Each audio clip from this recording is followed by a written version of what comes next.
Hello friends, welcome back to my YouTube channel.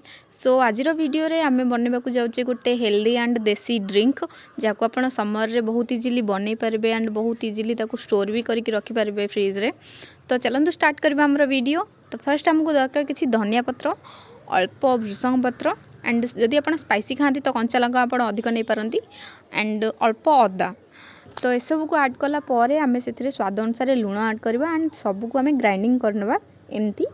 तापर आम से घर दही खट्टा दही 2 ରୁ 3 चम्मच ऐड करवा एंड ताको ग्राइंडिंग करनवा एमती। तो यार स्मेल बहुत ही बढ़िया आसूची। तो लास्ट रे हमको दरकार 2 ରୁ 3 ग्लास पखाल तोराणी। तो आम ओडिया एंड ओडिया मान घरे पखाल तोराणी सब अवेलेबल थाए।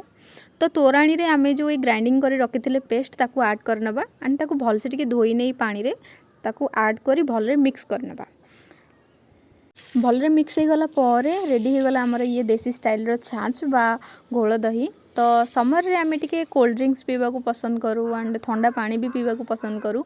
तो आपको अपन फ्रिज रे स्टोर करी रखी पारे एंड जिते इच्छा से पी पारे। ये बहुत ही टेस्टी होता है एंड बहुत हेल्दी भी होता है ये। एंड जदि आप पखाल तोराणी यूज करने को चाहूना ए तो आप दही पानी भी यूज करें। सो रेडी हो गला हमर घोल दही बा देसी स्टाइल रो छाछ। तो एथिरे किछि भी बाहर जिनस मिसिनी, सब घर जिनस ही अच्छी। भृषंग पत्र अच्छी, धनिया पत्र अच्छी एंड कंचा लंका अदा सब जिनस अच्छी। तो किसी भी साइड इफेक्ट आर नहीं। सो ये थिला आज वीडियो। जदि मो वीडियो आपन समस्त को भल लगी तो प्लीज़ मो चैनल को लाइक करंतु, सब्सक्राइब करंतु एंड शेयर करंतु एंड कमेंट रे कहंतु कि आज वीडियो आपन समस्त को केमति लागला। Thanks for watching.